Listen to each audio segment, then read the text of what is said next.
यह कहानी है एक ऐसे बच्चे की जिसने बचपन से ही गुलामी और दर्द झेला, लेकिन अपने साहस और दिमाग से पूरी दुनिया को अपने कदमों तले झुका दिया। ये बच्चा आगे चलकर वहीं बना जिसे हम आज चंगेज खान के नाम से जानते हैं। साल था 11,721। आज के मंगोलिया और नॉर्थ वेस्ट चीन के पहाड़ी इलाकों में उस समय कई खानाबदोश कबीलों की बस्तियों थीं। हर कबीले का एक नेता होता था जिसे खान कहा जाता था। लेकिन समस्या यह थी कि ये सभी खान आपस में लड़ते झगड़ते रहते थे, क्योंकि हर किसी को सत्ता चाहिए थी। कोई कानून नहीं था, कोई नियम नहीं था, बस ताकतवर ही सही और बाकी सब गुलाम। यही वजह थी कि मंगोलों को एक ऐसे नेता की सख्त जरूरत थी जो सबको एकजुट कर सके। इसी पृष्ठभूमि में हमें मिलता है एक कबीले का मुखिया, येसुगेई। येसुगेई अपने छोटे बेटे तैमूजिन के लिए एक पत्नी ढूंढने की कोशिश में निकला था। सफर के दौरान यह एक कबीले के यहां रुकता है। सुबह तैमूजिन घोड़े के साथ बाहर होता है कि तभी वहां एक लड़की आती है। उसका नाम था बोते। बोते मजाक में कहती है कि तुम्हें मुझसे ही शादी करनी चाहिए। यह सुनकर तैमूजिन हैरान रह जाता है, लेकिन यह मुलाकात उसकी जिंदगी बदलने वाली थी।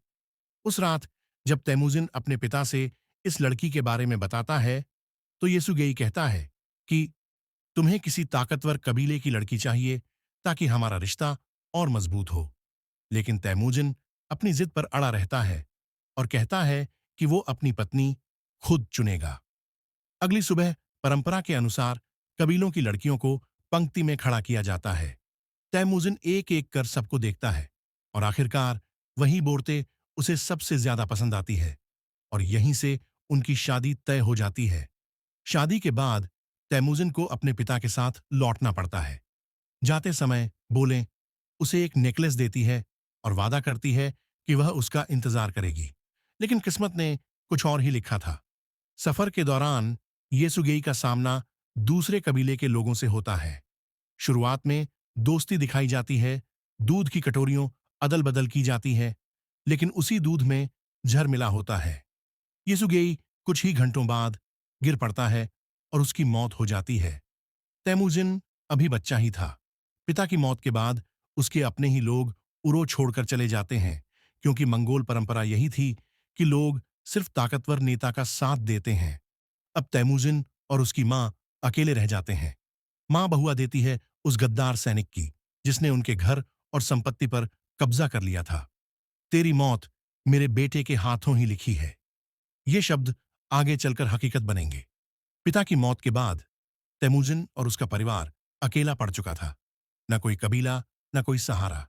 मंगोल परंपरा के मुताबिक जिसके पास ताकत होती थी वही नेता बनता था और कमजोर को सब छोड़ देते थे। यही वजह थी कि एक गद्दार सैनिक तारगुताई टारगुताई ने येसुगेई की संपत्ति और घर पर कब्जा कर लिया। तैमूजिन की मां ने उसे बहुआ दी। तेरा अंत मेरे बेटे के हाथों ही होगा। यह सुनकर तारगुताई डर तो गया, लेकिन उसने साफ कह दिया कि जब तैमूजिन बड़ा होगा तो वह जरूर उसकी जान लेगा। अब ठंडी सर्दियों में तैमूजिन और उसका परिवार बिना छत और खाने के जीने को मजबूर हो गया। उन्हीं दिनों तैमूजिन की किस्मत ने उसे एक नया साथी दिया। बर्फीली झील में गिरकर जब उसकी जान जाने वाली थी, तभी एक हमउम्र लड़का उसे बचा लेता है। उसका नाम था जमूखा। दोनों के बीच गहरी दोस्ती हो गई। मंगोल रीति के अनुसार दोनों ने अपने हाथों को काटकर खून एक ही प्याले में मिलाया और पिया। ये खून का भाई बनने की रस्म थी।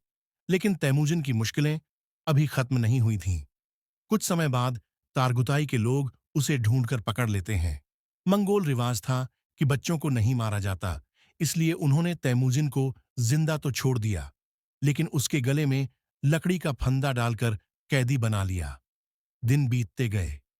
तैमूजिन का मजाक उड़ाया जाता, भूखा प्यासा रखा जाता, लेकिन तभी एक बुजुर्ग आदमी जिसे उसकी हालत पर तरस आता था, एक दिन उसकी मदद करता है। तेज बारिश की रात में उसने फंदा खोल दिया और तैमूजिन को भागने का रास्ता दिखा दिया। भागते भागते तैमूजिन एक पहाड़ पर पहुंचा। वहां उसने आकाश और धरती के देवताओं से प्रार्थना की। तभी उसे एक सफेद भेड़िया दिखाई दिया। यह मंगोलों के लिए शुभ संकेत था और उसी पल उसके गले का फंदा अपने आप खुलकर गिर गया। तैमूजिन को लगा कि उसकी दुआ स्वीकार हो गई है। साल बीतते गए। अब छोटा तैमूजिन जवान हो चुका था, लेकिन किस्मत अभी भी उसका पीछा नहीं छोड़ रही थी। उसके दुश्मन टारगुताई टारगुताई अभी भी जिंदा थे और उसे ढूंढते रहते थे। एक दिन तैमूजिन को दोबारा पकड़कर उसी लकड़ी के फंदे से बांधा गया। इस बार उसकी मौत तय लग रही थी, लेकिन तैमूजिन हार मानने वाला नहीं था। रात की अंधेरी में उसने अपने कैदियों को ही चकमा दे दिया और भाग निकला। आजाद होने के बाद सबसे पहले वह उस लड़की के पास गया जिसे उसने बचपन में अपना जीवन साथी चुना था, बोते। सालों बाद दोनों मिले और अब वे पति पत्नी बनकर साथ रहने लगे। लेकिन उनकी खुशी ज्यादा दिन टिक नहीं पाई। एक कबीला, जिसे मेरकित्स कहा जाता था, अचानक हमला कर देता है। वजह थी पुरानी दुश्मनी। सालों पहले येसुगेई, तैमूजिन के पिता, ने उनकी एक औरत को कैद कर लिया था। उसी बदले में अब मेरकित्स ने तैमूजिन की पत्नी बोरते को उठा लिया। तैमूजिन टूट गया, लेकिन हार नहीं मानी। उसने कसम खाई कि बोरते को हर हाल में वापस लाएगा, लेकिन अकेले यह लड़ाई जीतना नामुमकिन था। यही वजह थी कि वह अपने पुराने खून के भाई जमूखा जमूखा के पास गया। तब तक जमूखा भी एक कबीले का खान बन चुका था। तैमूजिन ने उससे मदद मांगी। दोनों भाइयों ने मिलकर सेनाएं तैयार कीं और मेरकित्स पर चढ़ाई कर दी। यह लड़ाई भयंकर थी। तीरों और तलवारों की बरसात में मैदान खून से लाल हो गया, लेकिन आखिरकार तैमूजिन और जमूखा की सेना ने जीत हासिल की। मेरकित्स कबीला परास्त हो गया और तैमूजिन ने बोरते को वापस पा लिया।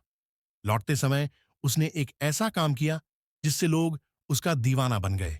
सारा लूटा हुआ माल उसने खुद रखने की बजाय अपने सैनिकों और उनके परिवारों में बांट दिया। तैमूजिन खुद सिर्फ 10% हिस्सा रखता और 90% लोगों को दे देता। यही बात उसे बाकी नेताओं से अलग बनाती थी। लोगों को लगने लगा कि यह इंसान वाकई उनका असली नेता बन सकता है। लेकिन तैमूजिन की बढ़ती लोकप्रियता देखकर जमू खां के दिल में जलन पैदा हो गई। वो समझ गया कि अगर ऐसा चलता रहा तो उसकी सेना भी धीरे धीरे तैमूजिन के पास चली जाएगी, और यहीं से दोनों भाइयों की दोस्ती में दरार पड़ने लगी। चंगेज खान का नाम सुनते ही आज भी लोगों के मन में डर और हैरानी पैदा होती है। वजह साफ है, उसने अपने जीवन काल में ऐसा साम्राज्य खड़ा किया था जो इतिहास का सबसे बड़ा निरंतर कंटीगुअस साम्राज्य माना जाता है।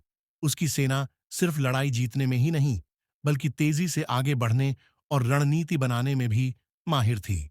मंगोल सैनिक घोड़े पर बैठकर लंबी दूरी तय कर सकते थे और इतनी अनुशासित थे कि दुनिया की किसी भी बड़ी सेना का सामना कर सकते थे। चंगेज खान ने सिल्क रोड को अपने नियंत्रण में ले लिया। इसका मतलब यह था कि एशिया से यूरोप तक जाने वाला व्यापार अब उसके अधीन था। इसका असर पूरी दुनिया की अर्थव्यवस्था पर पड़ा। चीन से लेकर यूरोप तक के व्यापारी, शिल्पकार और राजनयिक अब मंगोल साम्राज्य से होकर गुजरते थे। लेकिन चंगेज खान सिर्फ युद्ध करने वाला शासक नहीं था। उसने अपने साम्राज्य में धार्मिक स्वतंत्रता दी। उसने सैनिकों और नागरिकों के बीच अनुशासन लागू किया और यासा नामक कानून बनाए।